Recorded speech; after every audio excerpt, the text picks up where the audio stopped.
Welcome. You found your way to MindLife Mayhem. Congratulations. Conversations exploring critical challenges affecting people's ability to lead a full life. MindLife tackles the construct of psychiatric disability as we have known it. With brave and fearless thinking, MindLife finds new ways to challenge the old narrative. We invite you, either as a help seeker or a help provider, to think, live and ultimately be different. I'm Gill Townsend. And I'm Helen. We're ready to take on the challenge. Are you? You ready? I'm ready. You really ready? Yeah, really ready. Welcome to MindLife Mayhem. What are we ready for? Well, today we're going to lean in and think about human rights. So we're not going to give a human rights lecture. No. We're just going to ponder. Because people can read that themselves. Yeah, they can, and I'm not equipped to do that. Right. But I want us to think about how we enact human rights in our daily lives, and particularly when we're help seeking or when we're help providing. Yeah. And so for MindLife, essentially at the guts of MindLife, I think of it as a human rights project. How do you make that connection? Well, for me, it's about people's inherent right to freedom and liberty, self-determination, and where I suppose it hits me is when I see people's ability to live their lives freely and independently challenged or kiboshed, for want of a better word. Stolen. Stolen, opportunities taken away, or when dismissed. Or othered. Yep. That's when my blood boils. Yeah. And so for me, the MindLife project is a project that's real focus is on challenging those power imbalances that exist. Yeah, and I suppose even that when we've constructed disability around these experiences, it almost gives that sense of those rights aren't the same. You no longer have access to the same rights. And we've got, despite the convention that protects the rights. Yeah, so, like the convention talks about full and equal enjoyment of all human rights. This is the convention of the rights of people with disabilities, yes. All 30 of them. And it talks about fundamental freedoms and then it talks about promoting respect and inherent dignity. And that's where I go, I don't always see dignity. I don't always see dignity in the way we treat each other. In that help seeker, help provider relationship. Yeah. Have you got examples of what makes your blood boil around this? Oh, where do I pull them from? Those examples. Yeah. I think without for me, othering and outing people. Look, for me, it's always around this concept of when decisions are made about people without them being present, without them being consulted. And it's those conversations that happen without people being in the room. On the guys that we know best and people would be interested anyway, and where we can make decisions about people. And we don't want to upset anyone. That's right. And they wouldn't be able to... They wouldn't understand. Yeah, they wouldn't understand. So I think on a daily practice level, that's the stuff that always hits me. Yeah. And those are the things that we can make a difference to if we change the way we think. We just made that difference, that we upheld that we don't have conversations about people without them. It would change a whole lot. It would make a significant difference. It would kind of enforce that we don't treat people as a child, that we're kind of not putting limits around people. I think the blood boiling one for me is the use of the C word. Can I say that? Can I talk about the C? You sure? Yeah, talk about the C word. The C words for me are the ones that really get my blood boiling. Yeah. Because I think of when we dare to use the C words, and I imagine our listeners are kind of going, what does she mean by the C words? I'm talking about, when we refer to someone as a case, as a consumer, as a client, as a carer, the C words that objectify our experiences and take away that very humanness and it allows us to do to people. So as soon as I see myself as different to you, I can do to you. Yeah. So that makes it othering. Easy. Yeah, it's easy for me do. to talk about you. Case number or client or consumer. And I think this bit about the objectifying is as if we're a homogenous group, and therefore I can do to you. That's a basic human right for me that I just can't do it. So I've promised myself never to refer to someone using a C word. Now, I know people want to identify themselves as that, and that's fine. That's great. It's a different thing, I think. I think if someone chooses that that's how they want to identify, that's great. That's their self-determination around that. But for me personally, I've chosen never to refer to someone as that. I had this conversation with someone the other day, and it was a quite high-level executive, and he said, we like to call people consumers. And I said, well, can I just challenge you on that a bit? I actually struggle to that, and I can't call people anything like that. I think people are people. And if it's all right by you, I just like to call people people. And he said, I like that. Let's just call people people. And I think it's I think this othering about we name someone that's different to us in order to keep our power, to keep our distance, to disconnect from the sameness around that experience, which then gives me permission to do to you. Yeah. And to talk about you. Yeah. That's my kind of blood boiler around human rights. And for me, it's about our mindset that we talk about, self-determination. So they lap over the things that we've just been talking about, but it's when people's self-determination is removed from them. How do it get removed? Because we don't do a self-determination ectomy. It's true, still there, yeah. but it stops. It's people's trying to use it, but we can't hear it. It doesn't get allowed. How do we stop it being used? How do we stop other people exercising their self-determination? For me, it's about not listening to people. It's that gentle or subtle erosion of people's authentic voices being heard. So you're right. It can't be removed, but it can be blocked. It can be locked away. It can be blunted. It can be rubbed out. Yeah, and I think they're the bits that we think we're doing it, in the interest of people, but we're actually assaulting them. It's an assault to actually say, I'm assaulting your human rights here for your self-determination. Even if we make a choice that we think's in the best interest of someone and we haven't kind of checked in about whether someone's wanting to go down that direction or not, it's a breach of a human right. Yeah. It's an assault. And as we're leading into this and talking now, it sounds heavy. Wow, I would never think that I'm actually assaulting someone in my decision that I'm making when I'm just ticking off this list of my cases and the clients that I'm seeing. I'm struck by two sentences that I was just looking for them here so I don't misquote Shotter, but I was reading this book in a swimming pool a number of years ago, and the Models of Madness by John Reed, and others. And there's two sentences jumped out at me to the point that I dropped the book in the water. And Shotter says, authoring one's own experience is a basic human right. In a moral world, no one but the person in question has the status, the authority, under normal conditions, to decide what his or her experience means to them. Now, people just, when I read that to them, people go, oh, yeah. I go, why are you not falling off your chair? Because I think we breach this human right every single day. It's not like, when we do your assessment, would you like to keep your authorship around that?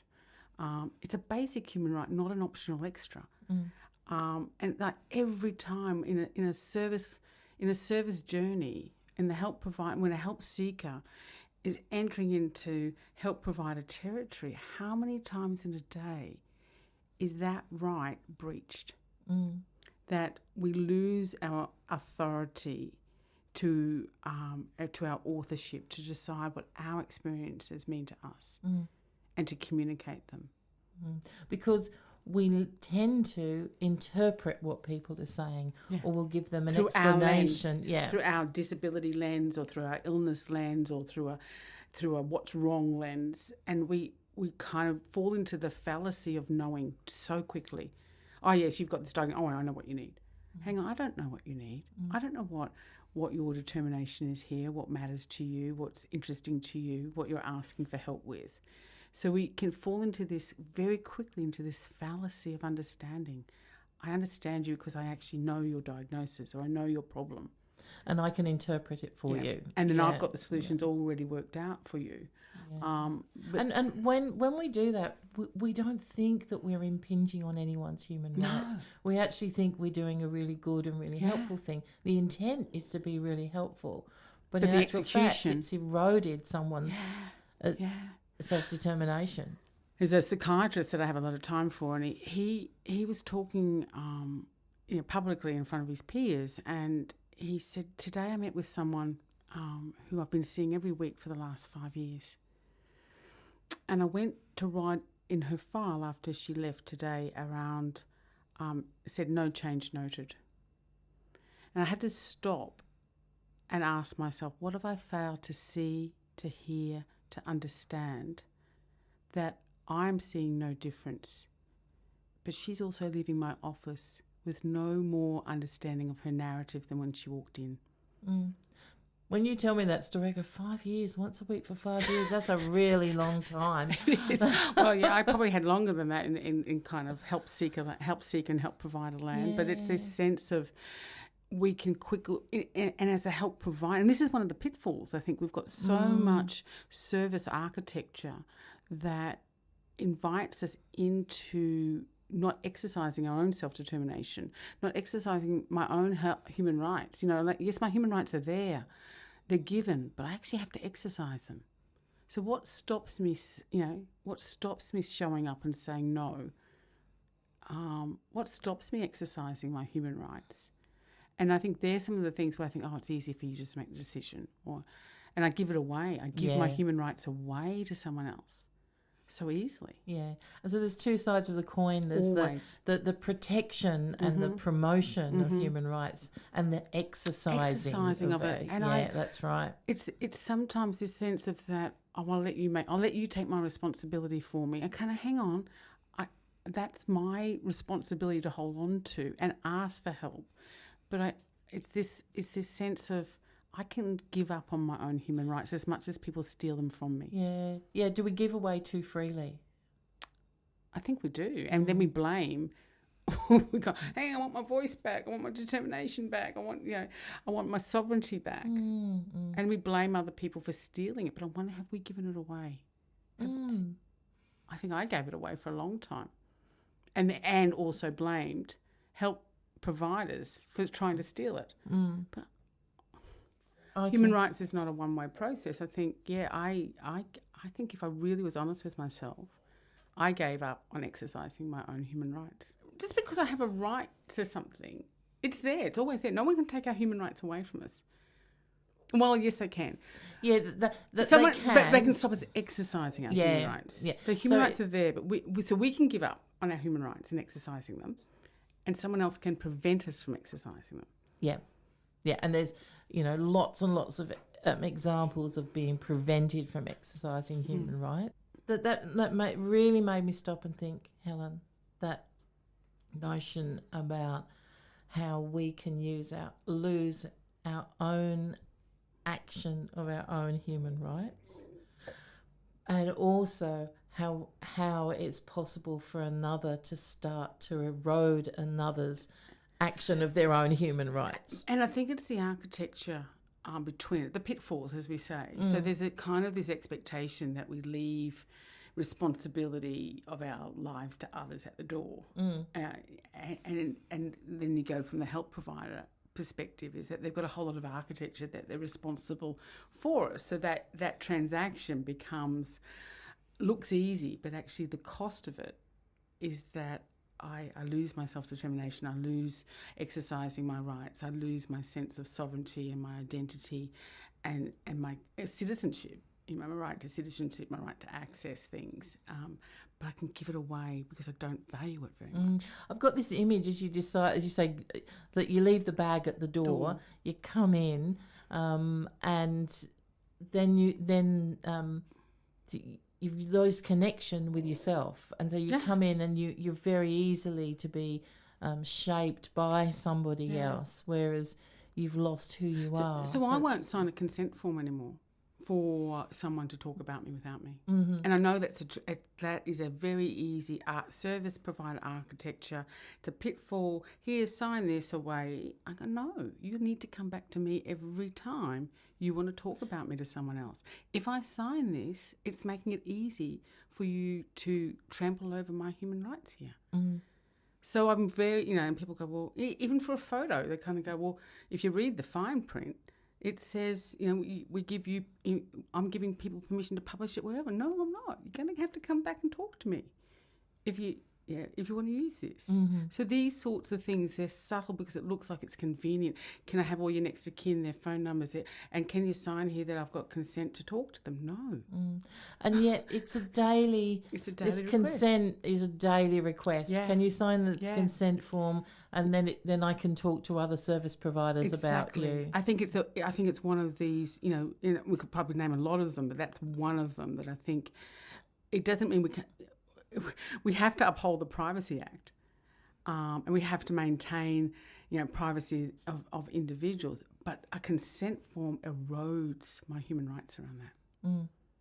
Yeah, because it's like I'm giving you my bag. I'm giving you everything. I don't really know what I'm giving you because I didn't really mean that you could have it forevermore. That you're going to have conversations about me without me, and so we don't put a time limit on that. We don't, it's a convenience to the system for me to sign away that. So for me personally now, I read it very carefully around what they're asking. And I'm sure even though I don't sign it, they're still having conversations about me without me. But it's the most I can do is to say I'm not going to sign that. Yeah. And that's just one of the ways that people's rights can be taken away from them. Have you thought of any others?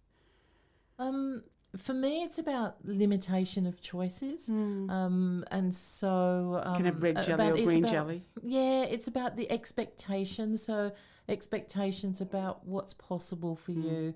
Not thinking creatively. Yeah. Well, you can have a service at this time because that's when we operate. But you can't have it when you might really need it. Yeah.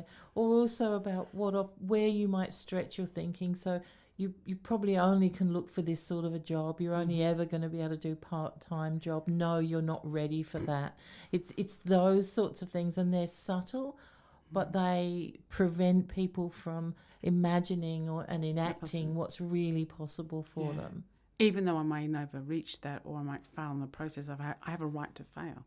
Yeah, and a right to dream. But, most definitely a right to fail because it's in the failures that you find your strength. And it's also this sense that everyone else has a right to fail. And I think that's the premise of this whole propping up industry is that we protect people to the point that we've bubble wrapped them from failure. As if it's not your right. You don't have the right to struggle. You don't have the right to be rejected from a boyfriend, girlfriend.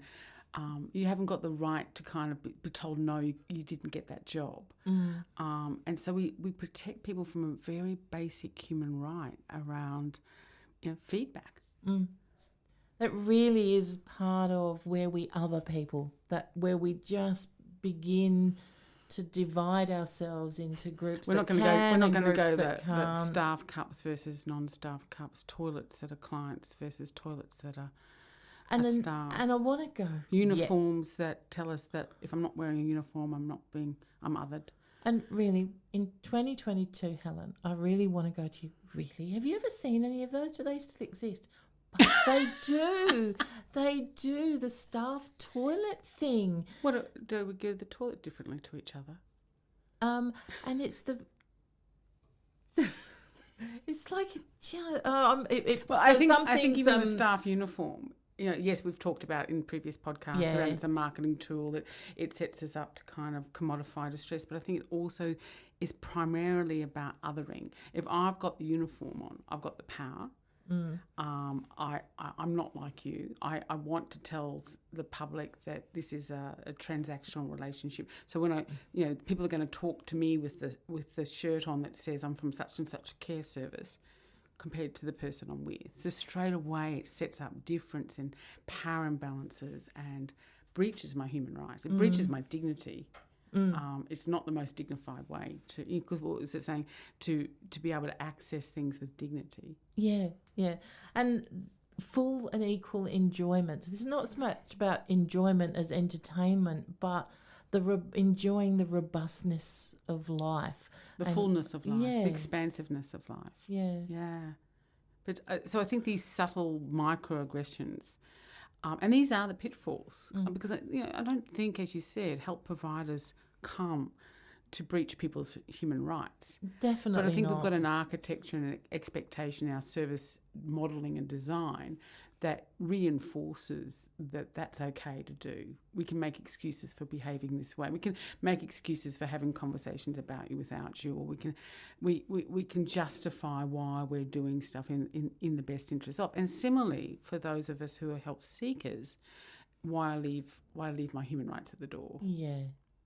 I can justify I'm not well. It's too hard. You're better to do this for me. And that's why MindLife, and we're talking about MindLife Mayhem here. It essentially is about challenging and disrupting the power imbalances that have occurred that enable us to other each other. And why we've pulled together the resources, the MindLife power prompts that help people navigate some of those power imbalances that occur. I just want to touch on something. And we use human rights as a catch-all phrase. We do. But do we actually even know what they are? Do I know what my human rights are? Do I know that I have a right, to voice something, to say no, to access freely, to the same rights to, housing, education, health as everyone else? Do I understand that? Do I believe it? Can I exercise it? Because I think we do this catch-all phrase of my human rights, but what are they? Well, there's basic in human rights, in the international conventions, and then there's rights that are enshrined in law that are in Australian laws that prevent discrimination. But I think like all things, human rights is a word that we bandy around, and it really is about stopping and thinking about, am I respecting the other person's dignity? Yeah, my right to choose. Yeah. My right to say no.